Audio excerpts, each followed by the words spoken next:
Si vous vivez en France et que vous cherchez à savoir quelle est la meilleure banque en 2021, alors vous êtes sur la bonne vidéo. Mon objectif, ça sera de comparer et de vous aider à choisir la banque la plus adaptée pour vous parmi les nombreux choix disponibles en France. Je vais rapidement comparer les différentes banques qui sont sur le marché et ensuite je vous montrerai l'interface de ces banques et à la fin je vous donnerai ma conclusion personnelle sur les 3 banques que je recommande le plus ainsi que les raisons pour lesquelles je les trouve intéressantes. Mais encore une fois, peut-être juste un petit disclaimer avant de commencer, les informations que je vais vous montrer sont uniquement le fruit de mes recherches personnelles et si une des banques dans ma liste vous plaît, je vous encourage vivement à faire les recherches par vous-même pour être sûr que les conditions sont toujours les mêmes puisque ça peut changer dans le futur. Pour commencer, je pense qu'il existe 3 catégories de banques. La première catégorie, ça serait les banques physiques. On y retrouve toutes les banques que vous pouvez voir si vous vous baladez dehors en centre-ville, comme par exemple la Banque Postale, la Société Générale, LCL, BNP Paribas, la Caisse d'Épargne, HSBC ou AXA Bank, il y en a encore plein d'autres. Ensuite, il y a les banques en ligne avec Hello Bank, Fortuneo Bank, ING, Orange Bank, Before Bank, Boursorama Bank ou Mona Bank. Et enfin, on retrouve les néobanques, comme par exemple Revolut, N26, My French Bank ou encore Nickel. Et chaque catégorie de banque a des avantages et des inconvénients. Si on compare les avantages et les inconvénients, on se retrouve avec les points suivants. Pour les banques physiques, elles ont l'avantage d'être facilement accessibles et personnalisées. Quand vous avez un compte chez eux, vous avez souvent un conseiller et ils proposent de nombreux services physiques comme pouvoir déposer du liquide ou des chèques. On peut aussi demander des rouleaux de pièces si on a besoin ou on peut plus facilement contracter un crédit chez eux. Par contre, dans les points négatifs, le très gros point négatif, c'est qu'ils sont beaucoup plus chers. C'est logique parce qu'ils ont tellement d'agences et tellement d'employés à payer que ça se répercute forcément sur les prix. En plus, les horaires d'ouverture sont logiquement un peu plus limités et globalement, ces banques sont un peu des mammouths. Très grosses, mais très lentes. Et la communication se fait souvent par voie postale, avec donc des délais très longs. Ensuite, il y a les banques en ligne qui sont généralement des filiales de banques traditionnelles. Les banques en ligne ont globalement des frais et des coûts très faibles. Elles sont totalement dématérialisées et l'interface utilisateur de l'application sur téléphone est souvent agréable à utiliser. Pour les désavantages, les banques en ligne ne proposent pas de conseillers personnalisés. Certaines banques en ligne ont des conditions d'entrée plus restrictives puisqu'il faut souvent faire un dépôt initial pour pouvoir ouvrir son compte. En plus de ça, il n'y a aucun service physique donc c'est impossible ou très difficile de pouvoir déposer un chèque si besoin. Et enfin, il y a les néobanques qui sont parfois localisées à l'étranger. Elles sont pensées pour être 100% mobiles et ont des conditions d'ouverture simplifiées par rapport aux banques en ligne. Il n'y a souvent pas besoin de faire de dépôt et l'inscription se fait souvent par visioconférence, donc même pas besoin d'envoyer de courrier. L'expérience utilisateur est au centre. Dans les points faibles, c'est un peu comme les banques en ligne, le service client n'est pas personnalisé et il n'y a aucun service physique. Un désavantage des néobanques par rapport aux banques en ligne, c'est aussi que les crédits à la consommation ne sont pas toujours possibles et c'est un peu pareil pour les livrets d'épargne. Les banques en ligne proposent souvent le livret A mais pas les néobanques. Dans cette vidéo, je ne vais pas parler en détail des banques physiques mais je vais uniquement me concentrer sur les banques en ligne et les néobanques. Je n'ai rien contre les banques physiques et elles sont souvent très bien pour garder un certain lien social avec un conseiller ou pour pouvoir contracter un crédit. Par contre, elles sont affreusement chères et il vaut mieux ouvrir un compte dans une banque en ligne ou une néobanque si on veut faire des économies. En plus, chaque agence régionale des banques physiques peut avoir des offres différentes et c'est impossible pour moi de les comparer facilement. Si vous êtes intéressé par une banque physique, le mieux c'est peut-être de regarder celles qui sont les plus proches de chez vous et prendre rendez-vous avec elles pour pouvoir comparer celle qui vous correspond le plus. Donc dans cette vidéo, je vais uniquement me focaliser sur les 2 autres types de banques. J'ai fait un petit tableau avec 7 banques en ligne et 7 néobanques qui me semblent pertinentes. Chaque banque propose plusieurs formules, mais pour rester simple, je vais me focaliser seulement sur l'offre basique de chacune de ces banques. Donc en premier, j'aimerais attirer votre attention sur le pays dans lequel elles sont localisées. Toutes les banques en ligne sont localisées en France, mais les néobanques sont parfois localisées à l'étranger.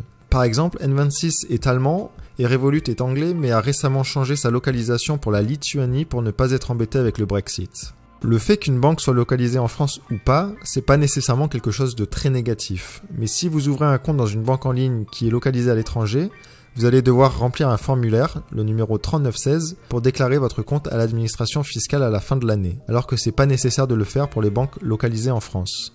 Ensuite, si on regarde les livrets d'épargne, la plupart des banques en ligne offrent la possibilité d'avoir un livret A. Ce n'est pas le cas de Orange Bank ou N26, mais elles proposent une alternative. Par contre, pour les autres néobanques, c'est impossible d'avoir un livret d'épargne.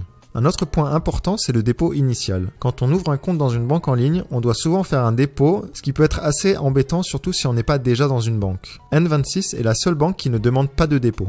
J'ai aussi trouvé intéressant et pertinent de regarder combien ces banques avaient de clients en France, puisque je pense qu'une banque avec un nombre de clients élevé, ça veut souvent dire que les gens en sont satisfaits, qu'ils y restent et qu'ils la recommandent. Il y a aussi plus de chances que l'offre évolue positivement s'il y a plus de clients, puisque la banque pourra se développer et aura aussi moins de chances de fermer ses services. D'ailleurs, quand j'ai fait cette comparaison, j'ai vu quelques banques en ligne qui existaient il y a quelques années mais qui n'existent plus parce qu'ils n'avaient pas assez de clients. Donc là, j'ai mis en vert les banques qui ont 500 000 clients ou plus en France. Pour ce qui est des prêts à la consommation ou des crédits, encore une fois, la plupart des banques en ligne proposent ce service. C'est pas forcément utile à tout le monde, mais c'est toujours intéressant de savoir à l'avance quel genre de service est disponible dans sa banque. Si jamais on a un pépin avec sa voiture, par exemple, ça peut toujours servir de savoir qu'on peut contracter un crédit ou pas.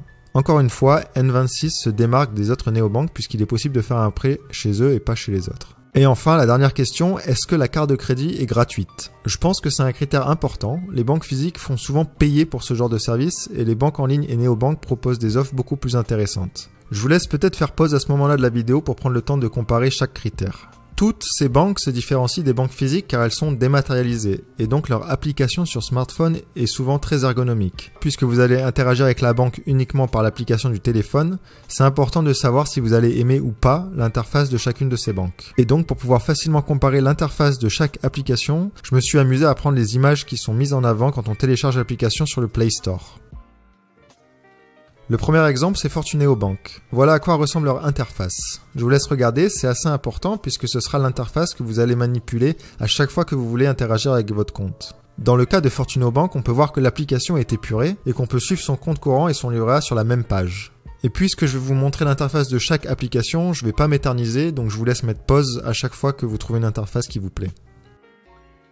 Pour Hello Bank, le design est un peu différent. Ils mettent aussi en avant le fait de pouvoir consulter et contrôler nos dépenses par catégorie. Ils proposent aussi un service de cagnotte gratuite qui s'appelle Leaf Pay. Je sais pas ce que ça vaut, mais ça peut être intéressant pour certaines personnes qui veulent par exemple organiser des vacances avec des amis ou faire une cagnotte pour un anniversaire. Pour ce qui est de ING, l'interface est beaucoup moins aboutie, je trouve. Voilà, je vous laisse jeter un œil. Before Bank est pas trop mal. Il propose un mode sombre et précise qu'il est possible de piloter vos budgets. Donc j'imagine que c'est possible de définir à l'avance une somme pour une activité précise, genre un voyage ou un budget resto. Et ensuite c'est facile de suivre ses dépenses par rapport à ce qu'on s'est fixé à l'avance. Dans le dernier screen, on voit aussi qu'ils mettent l'accent sur la sécurité avec la gestion des plafonds, la possibilité de désactiver le paiement sans contact ou de pouvoir bloquer provisoirement sa carte. On peut aussi faire opposition directement depuis l'application. Je suis pas client chez eux, mais franchement ça a l'air bien fini. Voilà, ensuite on a Monabank, je vous laisse regarder, mais on a les classiques là aussi avec la possibilité de piloter ses budgets en avance. Boursorama Bank propose l'interface suivante. Je trouve que c'est moins clair que sur les autres applications et un peu trop compact. Par contre, je trouve qu'ils ont une belle interface si on regarde son compte sur PC, donc là c'est pas trop mal. Encore une fois, je vous laisse faire pause entre chaque banque si jamais une interface vous plaît plus qu'une autre. Dans le cas de Orange Bank, je trouve qu'on retourne sur une interface épurée. Je trouve ça amusant qu'ils mettent quand même un message un peu personnalisé qui prend la moitié de l'écran avec marqué « Bonjour Julia, votre solde est de 734 €. À la limite, je trouve que ça prend même un peu trop de place. Si on regarde Revolut, il propose pas mal de services innovants comme le fait de générer des cartes bancaires virtuelles à usage unique. Revolut c'est pas mal et je sais que les clients le recommandent souvent. Pour moi ils sont spécialisés dans les voyages internationaux et c'est possible d'acheter et d'avoir plusieurs devises sur son compte. Ça c'est un gros plus que les autres banques n'ont pas. Pour ce qui est de l'interface de N26, c'est celle que je préfère le plus personnellement. En plus je trouve le design de la carte Visa en transparent super esthétique. Ils ont un service d'envoi d'argent instantané qui est super pratique et comme les autres banques ils proposent de pouvoir créer des budgets à l'avance. Là, c'est l'interface de la néobanque Nickel. Bon, personnellement, là, j'aime pas du tout et ils proposent pas grand chose, donc je vais pas m'attarder là-dessus.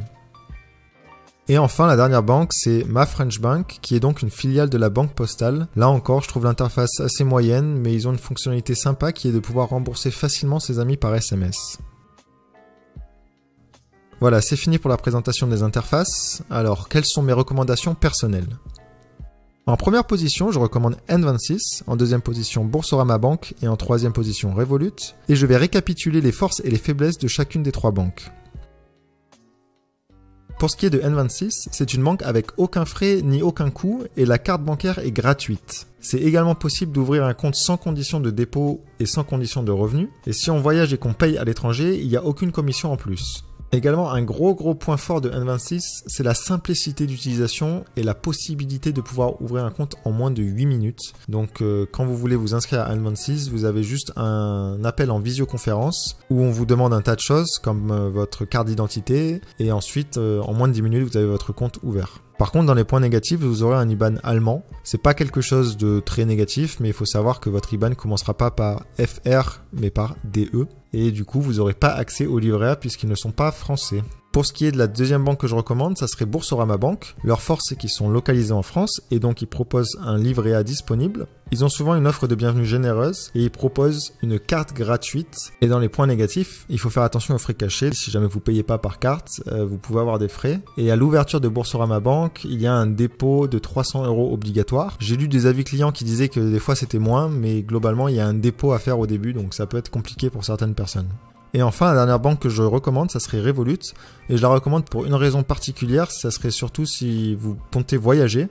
Parce que Revolut propose de nombreuses devises, donc vous pouvez avoir jusqu'à 31 devises disponibles sur votre compte. Il vous propose également la possibilité d'avoir une carte bancaire gratuite que vous devez choisir à l'avance. Donc soit vous choisissez la carte Visa, soit vous choisissez la carte Mastercard.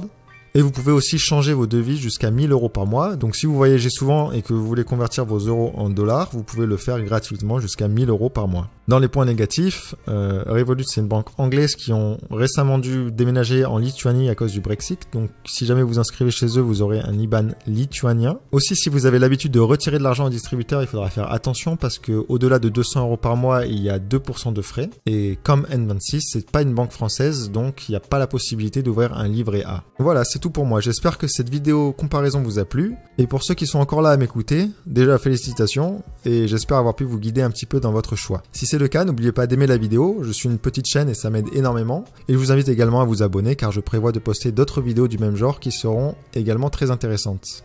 Vous pouvez aussi m'écrire un petit commentaire et me faire savoir quelle banque vous avez finalement choisi. Et si par hasard vous utilisez une autre banque qui n'est pas dans la liste, n'hésitez pas à me le dire en commentaire, ça peut aider d'autres personnes. Et encore une fois, si jamais une des banques que je vous ai présentées vous plaît, je vous conseille vivement de faire vos recherches par vous-même, puisque leurs offres changent assez régulièrement. Salut, à la prochaine!